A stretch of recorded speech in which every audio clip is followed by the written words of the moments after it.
morning, I'm Ashley. And I'm Adrian. We're coming to you live from UL Wolf Studio. As we head into day 3 of the Israeli invasion into Lebanon, the Israeli forces have pushed as far as Beirut. We cut now live to our Michaela Duffy.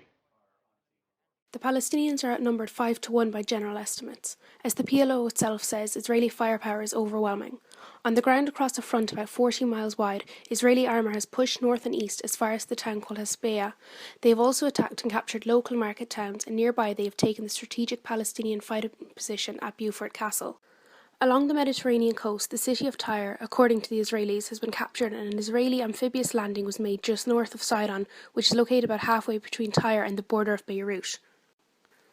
Clearly, the Israeli intention is to cut off any Palestinian withdrawal. For the last 72 hours, the Israelis have been pounding the fortress of Nabatia, firing from positions high above the town. By mid-afternoon, they'd flush out all but a few of their enemies. As the Israeli tanks rolled in, the villagers greeted them with flowers. The Palestinians were getting too much for us, one villager stated. The Palestinians had mostly fled and had left their dead behind. The town itself was in ruins after what people said is 3 straight days of shelling and aerial bombing. This afternoon, refugees began to stream northwards towards Sidon. The Israelis continue to send more troops and weapons into the south of Lebanon. This force increases the worries of some that the Israeli forces could clash with the 30,000 Syrian troops based in the Lebanon. Thanks, Michaela. And in news closer to home, in the Dáil today, the Taoiseach Charles Haughey was questioned on the Irish position of the war by the leader of the opposition, Dr. Fitzgerald. We got the footage of that now. He's travelling to New York later today with the Minister for Foreign Affairs. I wonder if I might inquire whether he would think it appropriate before he goes to give some account to the House of our position on the Israeli invasion of Lebanon, and in particular how much this is reconciled with the traditional policy of neutrality about which we heard so much last week. The difficulty is being compounded by the fact that the Minister for Foreign Affairs has to go to Bonn today. There was a meeting of the foreign ministers of the community in Bonn today to discuss the situation in Lebanon. So it would be an even greater difficulty making a statement to the House before that meeting takes place. I appreciate that the situation is very tense from our own point of view and from the point of view of the world at large, and I would very much like to be in a position to give the House the latest information available to me about that situation. But unfortunately, as deputies know, I have to leave office immediately for New York. I will certainly undertake that as soon as possible on my return. I will make a statement to the House about the various issues. Unfortunately, there are many of them surfacing at present. Indeed, perhaps I might be able to keep the leaders of the opposition party informed from New York of anything of significance that arises there. With the position changing from minute to minute, as the Taoiseach says, may the House take it that, rapidly though it is changing, there is one fixed point on the political horizon, namely our traditional policy of neutrality.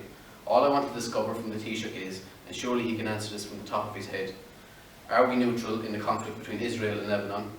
And if not, why?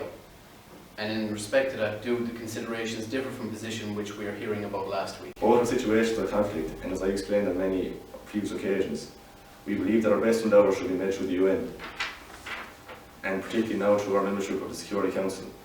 In both of these areas of conflict, the principles are the same, and really I could summarise them by saying that we are endeavouring to bring the conflict to an end as soon as possible in the most expeditious way available. Do the government propose to make their position on this issue clear and distinct in advance of any position that might be arrived by the way of European political cooperation? If the answer is yes, then surely having regard to the reports received from our defence forces in South Lebanon, plus the points made by our representative Mr. Dorr in the UN, the government are able to announce their position on this matter independently of whatever common position is adopted in Bonn. Our position is quite clear and has been clear in the Security Council. We deplore as trenchantly as we can the invasion of Lebanon, and we urge the withdrawal of the Israeli forces.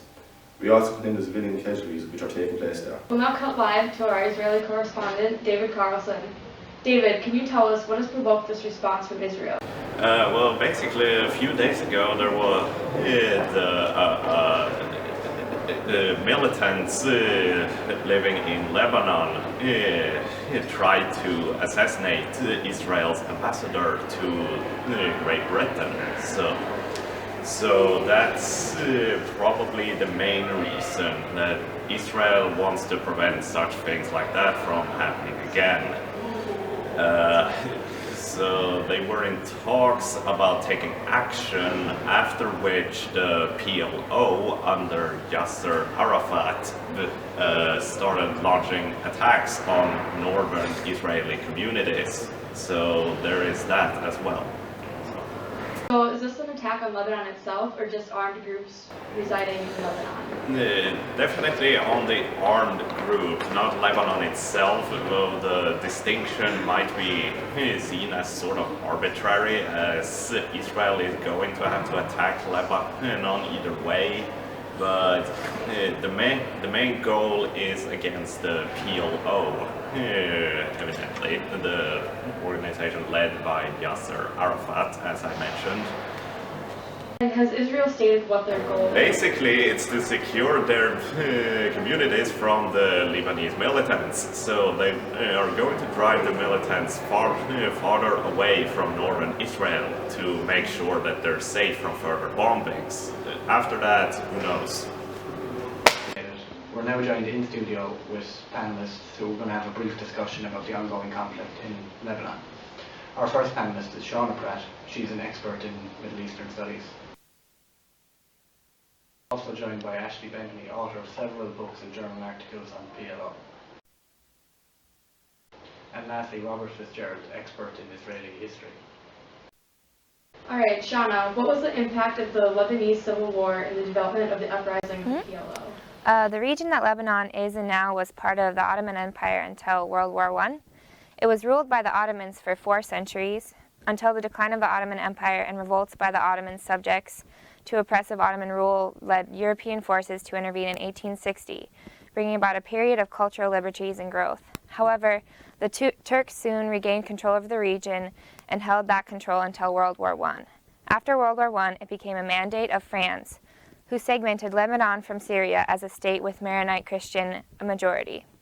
France established clear borders for Lebanon, supervised the development of a new constitution, and attempted to empower a French-like government. However, these advancements did not grant the Lebanese autonomy or the ability to self-direct. Following World War II, the Lebanese government asked for freedom from the French mandate, which it did not receive. The Lebanese fought back, and in 1941, France proclaimed Lebanon as an independent state, though still controlled by France. Following a declaration from the Lebanese and resistance to the French imposition, France ended the French mandate over Lebanon. Since then, Lebanon has been trying to establish a government that is stable in light of the diverse populations within its borders. Since 1941, Lebanon has become home to Palestinian refugees, suffered civil war, and is now dealing with this conflict, all while trying to sort themselves as a very, very young nation. What is the role of Syria in this conflict? Right now, the Palestinians serve as a source of instability and conflict in Lebanon. The goal of the Palestinian people is to return to Palestine, currently occupied by Israelis, a population of migrant Zionists. They want a nation and governance over that nation. The Palestinians feel anger towards their situation in multiple aspects. They feel unjustly punished for the mistreatment of Jews that we saw in World War II, and have been forced to give up their home, what has been their home consistently for centuries, in order to accommodate this sort of Jewish sanctuary that is really only a development since 1900. They feel they have as much of a religious right and more of a historical right than the Jews to have a home in Palestine. This means you have a lot of angry people, these Palestinian refugees, living in Lebanon. Even prior to the introduction of Palestinians, Lebanon had a complex and fragile demography consisting of the 3 major monotheistic religions. Palestinians are seen as a threat to this delicate structure and exacerbate that reaction through their anger and strong anti-Israeli rhetoric. Although Lebanon actively chose not to participate in the Arab-Israeli wars, the outcome of the wars continues to define Lebanon's role and struggles, especially in regards to Palestine. What is the relationship between the Palestinians and Lebanon? Syria became involved in Lebanon during the Civil War by providing the Arab deterrent force for support of the Lebanese national movement and the PLO. The greatest risk at this time, both to Israeli success and to the threat of war in the area, is the involvement of Syria. Syria is the best prepared country in the region to deal with a war on this scale, and already has 25,000 men in the Arab deterrent force stationed in Lebanon. Many in Lebanon are currently questioning why Syria has not gotten involved already with anti-aircraft missiles, leading to some bitterness. But we have reports that Syrian forces are moving south, towards the heart of the conflict, and gather and gathering more troops Ashley, on the border. could you tell us a brief history of the origins of the PLO and how it's relevant to this current conflict? PLO is an umbrella organisation formed in 1964 that aspires to liberate Palestine of Israeli control. It really came to prominence in 1967 after the 6 Days War, where it became apparent that the Arab allies weren't capable of defending them and their interests. Pre-1971 they were stationed in Jordan, but they were expelled by King Hussein after they became a threat to his rule. There are six factions predominantly. There's the PFLP, the AFLP, SICA, the Arab Liberation Front, Fatah, and the PFLP-GC. Fatah is the most dominant one, led by Yasser Arafat, but it's a contentious issue about the leadership because they all have different objectives and different ulterior motives. SICA is the Syrian faction of the PLP that attempts to preserve Syrian interests in Lebanon.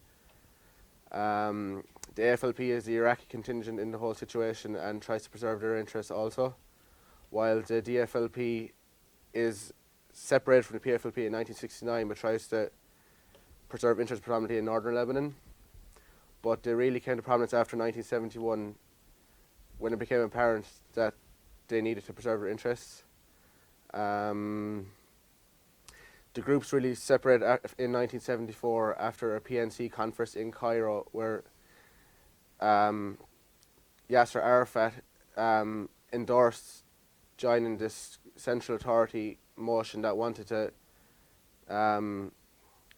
that attempted to kind of start a central authority over areas of Israel that were predominantly Palestinian oriented, like the West Bank and the Gaza Strip, which really divided opinion because the other 5 factions believed that the whole area was entitled to theirs and they should have control all of the Israeli area. And after this division and culminating with the Lebanese civil war, it really became a legitimate threat, and attacks on Israel really became apparent and obvious.